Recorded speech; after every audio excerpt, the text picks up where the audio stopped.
नवासीवां दिन पृथ्वी पर दूसरी दुनिया से आए ऐसे जीवों का हमला हुआ जिनका शरीर मजबूत कवच से चढ़ा हुआ होता है और उनके सुनने की क्षमता बहुत तेज होती है। उन जीवों ने पृथ्वी पर अपना पूरा कब्जा कर लिया होता है और मानव जनसंख्याओं को पूरी तरीके से मार डाला होता है। उन क्रिएचर से अभी तक सरवाइव कर चुके इंसानों में से एक अबॉर्ट फैमिली होती है जो पास के ही शहर में अपने काम आने के लिए सप्लाईज लेने आए होते हैं।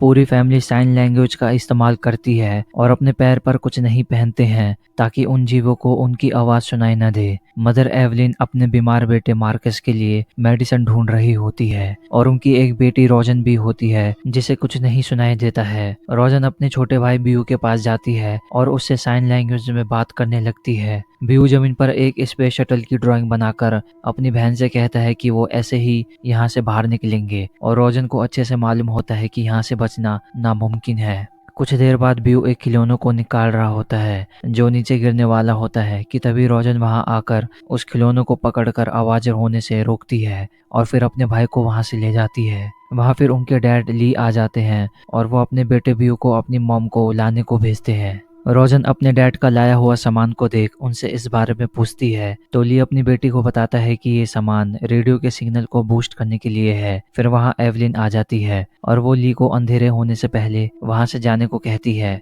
कि तभी वहां बियू उसी खिलौने को लेकर उनके पास आ जाता है। ये देख सभी डरे हुए होते हैं। इससे पहले बियू उस खिलौनों का इस्तेमाल करता ली धीरे से जाकर अपने बेटे से वो खिलौना लेता है और खिलौने की बैटरी को अलग कर देता है ताकि कोई आवाज ना आए। ली अपने बेटे को समझाता है कि ये खिलौना जोर की आवाज कर सकता है जिस कारण वो क्रिएचर उन पर हमला कर सकता है।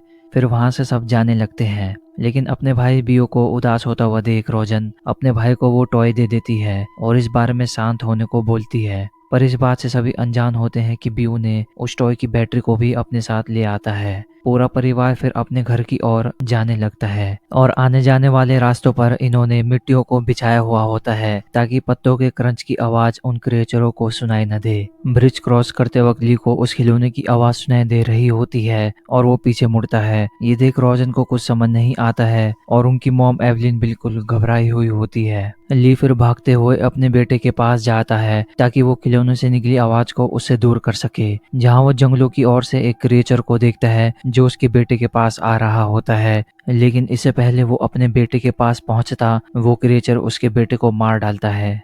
हिंदी में रिव्यू प्रेजेंट करता है अ क्वाइट प्लेस। लगभग 1 साल बाद बियू की मौत के बाद अबॉट परिवार सामान्य हो जाता है और एवलिन को भी कुछ महीने प्रेग्नेंट हुए हो चुके होते हैं। ली ने अपने पूरे फार्म पर कैमरास लगा चुका होता है ताकि वो क्रिएचर्स को अपने इलाके पर आते जाते हुए देख सके अपने परिवार को बचाने के लिए। और ली ने उन क्रिएचरों के बारे में कुछ जानकारी हासिल कर ली होती है जैसे उन क्रिएचरों को दिखाई नहीं देता और वो आवाज आने पर ही हमला कर पाते हैं। बाकी रह गया होता है तो सिर्फ उन क्रिएचरों की कमजोरी को ढूंढना। ली कई महीनों से बाकी बचे सर्वाइवरों से रेडियो के जरिए संपर्क करने की कोशिश करता है जिनमें कई देश के नाम होते हैं लेकिन कोई देश से उसे वापस जवाब नहीं आ रहा होता है। फिर हम मार्कस को देखते हैं जो अपने फार्म पर रखी हुई कार को देख रहा होता है इस उम्मीद में कि काश वो एक बार इसे चला सकता, लेकिन अपने डैड को देखते वक्त वो समझ जाता है कि एक गलती भी उनके लिए भारी पड़ सकती है और गाड़ी से बाहर आकर वो वहां से बेसमेंट की ओर जाने लगता है जहां उसकी मॉम एवलिन अपने आने वाले बच्चे की तैयारी कर रही होती है और बच्चा होने पर उसकी आवाज क्रिएचर को अपनी तरफ आकर्षित ना करे, इसीलिए एवलिन ने एक ऑक्सीजन मास्क तैयार करके रखा होता है एक बॉक्स के साथ। और ली एक साइलोस के ऊपर बैठकर अपने बेटे बियू को याद करता है और उसके सभी निशानियों को आग में जलाकर मिटा देता है। रात होने पर पूरा परिवार साथ मिलकर डिनर करते हैं और ईश्वर को याद करके उन्हें शुक्रिया अदा करते हैं।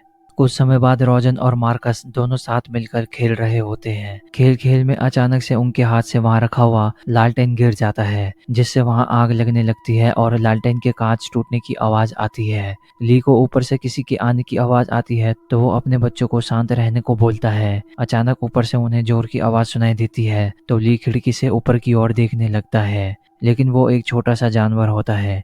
ये देखकर फिर वो सब राहत की सांस लेते हैं और वो जानवर जब बाहर की ओर भाग रहा होता है तो उसकी आवाज सुनकर एक क्रिएचर उसके वहीं चीथड़े कर देता है।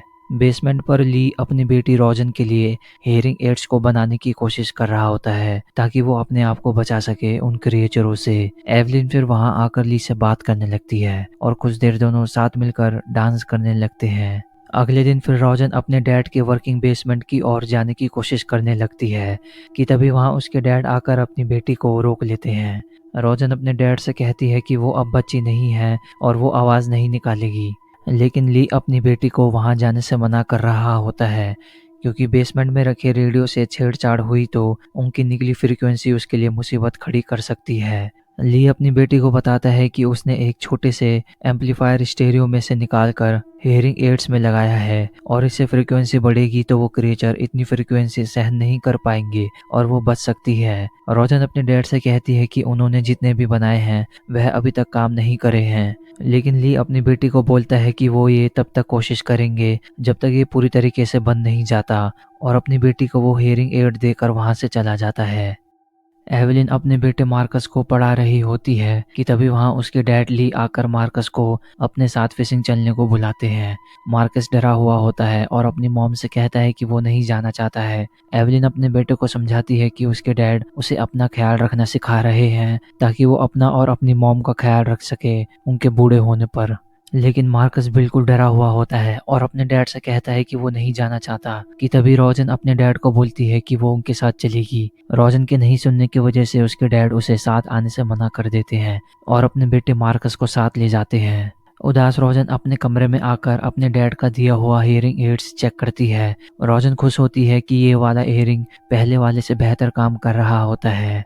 ली अपने बेटे को लेकर एक नदी के पास पहुंचता है जहां उसने मछली पकड़ने के लिए पहले ही एक जाल बनाया होता है। ली एक फिश निकालने लग जाता है जिसकी आवाज सुनकर मार्कस डरा हुआ होता है और अपने डैड से कहता है कि वो जीव उन्हें सुन लेंगे। ली अपने बेटे को समझाता है कि जब पास की आवाज हमसे तेज हो तो वो जीव उन्हें कुछ नहीं कर सकते हैं और वो यहाँ बिल्कुल सेफ है, और अपने बेटे से कहता है कि वो उसे कुछ दिखाना चाहता है। रोजन अपना सामान लेकर फार्म से किसी जगह की ओर निकल रही होती है। एवलिन जब कपड़े को लेकर जा रही होती है तो वो एक कील में फंस जाता है, लेकिन ज्यादा खींचने पर वो कील एकदम सीधी हो जाती है और इस बात से एवलिन अनजान होती है। ली अपने बेटे को लेकर किसी झरने की ओर ले जाता है और वहां पर लोमड़ी की आवाज निकालने लगता है। मार्कस ये देखकर डरा हुआ होता है, लेकिन उसके डैड उससे कहते हैं कि सब ठीक है। फिर मार्कस भी लोमड़ी की आवाज निकालने लगता है।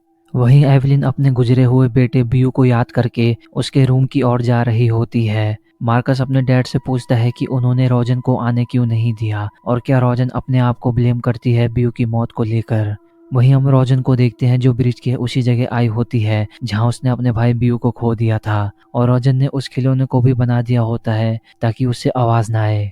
ली फिर अपने बेटे मार्कस के साथ घर की ओर निकलने लगता है और उन्हें वहां एक बूढ़ा आदमी खड़ा हुआ दिखता है जिसकी बीवी उस क्रिएचर से मारी जा चुकी होती है। ये देख ली उस आदमी को बिल्कुल शांत रहने को बोलता है, लेकिन अपनी बीवी को मरा हुआ देख वो आदमी जोर की चिल्लाने लगता है और ली तभी अपने बेटे को लेकर वहां से फिर भागने लगता है और किसी पेड़ के पीछे छुप जाता है, और वो क्रिएचर वहां आकर उस बूढ़े आदमी को मार डालता है। घर पर एवलिन को अचानक से लेबर होने लगता है और वो नीचे बेसमेंट की ओर जाने लगती है, पर इस बात से अनजान होती है कि वहाँ एक कील खड़ी हो रखी होती है जिस पर उसका पैर पड़ जाता है और उसके हाथ से अपने बेटे की फोटो फ्रेम नीचे गिर जाती है जिससे आवाज होने लगती है। एवलिन पूरे दर्द में होते हुए भी अपने आप को शांत रखती है और जितना जल्दी हो सकता है वो बाहर के रेड लाइट को जला देती है ताकि सब अलर्ट रहे। एवलिन फिर वहां से ऊपर की ओर निकल रही होती है, लेकिन वो क्रिएचर ऊपर की तरफ आ चुका होता है तो वो अंदर आकर फिर एक टाइमर को अपने हाथ में लेती है ताकि वो उस क्रिएचर का ध्यान भटका सके। ली और मार्कस जब अपने फार्म वापस आते हैं तो उन्हें वहां रेड लाइट जली हुई दिखती है। वहीं बेसमेंट में एवलिन कहीं छुप रखी होती है और वो क्रिएचर भी नीचे आ रहा होता है। तभी एवलिन का सेट करा हुआ टाइमर बजने लगता है और वो क्रिएचर उस आवाज की ओर बढ़ता है। मौके का फायदा उठाकर एवलिन फिर ऊपर की ओर भागने लगती है, लेकिन टाइमर रुकने पर वो ऊपर वहीं छुप जाती है। बाहर ली अपने बेटे मार्कस को एक टॉर्च देकर कहता है कि वो उनका बनाया हुआ प्लान इस्तेमाल करने को कहता है जिससे कोई बड़ी आवाज निकलेगी। ली कहता है कि उसके मॉम को उसकी जरूरत है। फिर एवलिन को हम देखते हैं जो एक बाथटब के अंदर बैठी हुई होती है और लेबर पेन होने से वो सहन नहीं कर पा रही होती है और वो क्रिएचर धीरे धीरे उसके पास आ रहा होता है। वही मार्कस एक फार्म के बीच में आ चुका होता है और वो फायरवर्क्स का इस्तेमाल करता है जिसकी जोर की आवाज से क्रिएचर डिस्ट्रैक्ट हो सके, और हम ली को देखते हैं जो अपने एक शॉटगन को लेकर एवलिन की ओर जाने लगता है। जैसे ही फायरवर्क्स की आवाज शुरू होती है तो एवलिन चिल्लाने लगती है और ली गन लेकर अब भागते हुए अपनी वाइफ के पास जाता है। ब्रिज पर फिर रॉजन्स को वो फायरवर्क्स दिखता है तो वो भागकर अपने फार्म की ओर बढ़ती है। ली फिर अपनी गन लेता हुआ अंदर की ओर बढ़ता है और वो बाथटब में पड़ा हुआ खून देखकर घबराया हुआ होता है कि तभी अंदर से एवलिन के हाथ को देख ली अपनी बीवी के पास जाता है। और फार्म के बीच से मार्कस जब वापस आ रहा होता है तो उसे झाड़ियों से आवाज आ रही होती है और वो आवाज धीरे धीरे उसके पास आ रही होती है। मार्कस फिर झाड़ियों के बीच भागने लगता है और आगे एक ट्रक टायर से टकराकर वहीं बेहोश हो जाता है। फिर ली अपनी बीवी और बच्चे को लेकर बेसमेंट की ओर दबे पांव जा रहा होता है और अंदर आते ही बच्चा रोना शुरू कर देता है। तो जितना जल्दी हो सकता ली बेसमेंट के अंदर आ जाता है और उस क्रिएचर से बचता है। ली अपने बच्चे को ऑक्सीजन मास्क लगाकर उसे बॉक्स से कवर कर देता है ताकि उसके रोने की आवाज उस क्रिएचर को सुनाई न दे। रोजन जब फार्म तक पहुंच जाती है तो उसे वहां एक लाइट जली हुई दिखती है, लेकिन इस बात से अनजान होती है कि वो जीव ठीक उसके पीछे खड़ा होता है। जब वो जीव अपने सुनने की शक्ति को इस्तेमाल कर रहा होता है तो एवलिन के पहने हेयरिंग के रेडियो फ्रिक्वेंसी बढ़ने लगती है, जिस कारण वो जीव हाई फ्रिक्वेंसी झेल नहीं पाता और वहां से चला जाता है। वहीं एवलिन को अपने बेटे बीयू को खोने के सपने आ रहे होते हैं। एवलिन ली को बताती है कि उनका लड़का हुआ है और अपने बेटे बीयू को याद करके एवलिन ली से कहने लगती है कि उस समय उसके हाथ खाली थे और उसे अपने बेटे को संभालना चाहिए था। एवलिन कहती है कि वो उनके माँ बाप हैं, अगर वो उनकी रक्षा नहीं करेंगे तो कौन करेगा।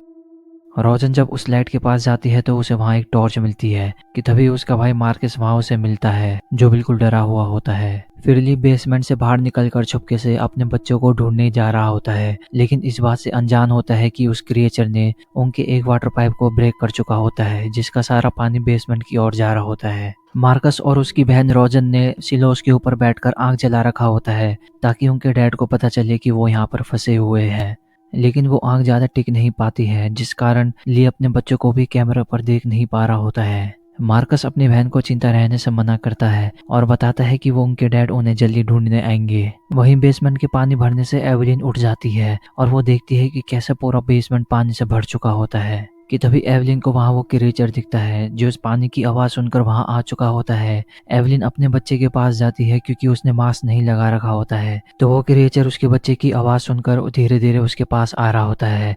एवलिन फिर अपने बच्चे को उठाती है और किसी पानी के पीछे छुप जाती है और ली को फार्म के ट्रक के पास अपने बेटे का बैग मिलता है और वहीं बेसमेंट में पानी की दूसरी तरफ वो क्रिएचर बच्चे की आवाज सुनकर एवलिन की तरफ बढ़ रहा होता है। रोजन फिर अपने भाई मार्कस से कहती है कि अब उन्हें यहाँ से चलना चाहिए, लेकिन मार्कस कहता है कि उनके डैड उन्हें यहाँ लेने आएंगे, जिस पर रोजन कहती है कि वो उन्हें नहीं बल्कि मार्कस को लेने आएंगे। मार्कस अपनी बहन से कह रहा होता है कि उन्होंने बताया कि वो उससे भी प्यार करते हैं कि तभी वो सेलोस के मशीन के अंदर नीचे गिर जाता है और मार्कस के नीचे गिरने की आवाज उसके डैड और उस क्रिएचर को भी सुनाई देती है। मार्कस अनाज के अंदर बार बार धंसे जा रहा होता है और उसकी बहन उसको हिलने से मना कर रही होती है कि तभी वहां का दरवाजा टूटकर नीचे गिर जाता है।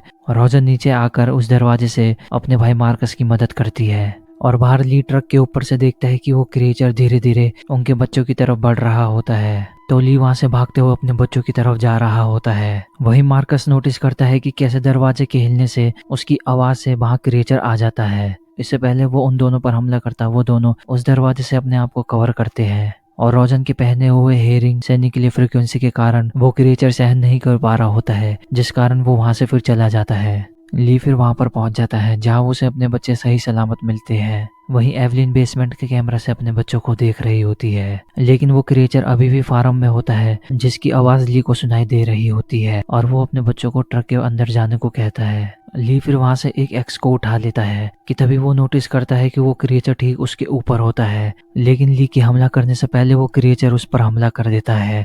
ये देख मार्कस गाड़ी से बाहर फिर चिल्लाने लगता है और मार्कस की आवाज उस क्रिएचर को सुनाई देती है और वो धीरे धीरे उन पर हमला करने आ रहा होता है। एवलिन का हेयरिंग काम करने लग जाता है, लेकिन उस बार ये आवाज वो खुद सहन नहीं कर पा रही होती है, तो वो अपने हेयरिंग को निकाल देती है कि तभी मार्कस देखता है कि वो क्रिएचर उन पर अटैक कर देता है और वो बार बार लगातार उनकी गाड़ी पर हमला करते जा रहा होता है। ली फिर वहां से उठता है और अपने बच्चों को खतरे में देखते हुए वो आखिरी बार अपनी बेटी से कहता है कि वो उससे प्यार करता है और हमेशा करता रहा। और एवलिन बेसमेंट में लगे कैमरे से अपने हस्बैंड को आखिरी बार देखती है। तभी ली फिर चिल्लाने लग जाता है, जिस कारण उसके क्रिएचर को पता चल जाता है और वो ली पर हमला करके उसे वहीं जान से मार डालता है। और मौके का फायदा उठा के मार्कस गाड़ी को लेकर अपने घर की ओर बढ़ता है, लेकिन गाड़ी की आवाज से उस क्रिएचर को पता चल जाता है तो वो उनके पास ही आ रहे होते हैं। एवलिन फिर अपने बच्चों को लेकर बेसमेंट में लाती है, जहाँ रोजन को पता चलता है कि उसके डैड उसके लिए एक हेयरिंग बना रहे होते हैं ताकि वो सुन सके। कि तभी एवलिन को पता चलता है कि वो क्रिएचर उनके घर के अंदर आ चुका है और वो क्रिएचर ठीक उनके बेसमेंट के अंदर आ जाता है।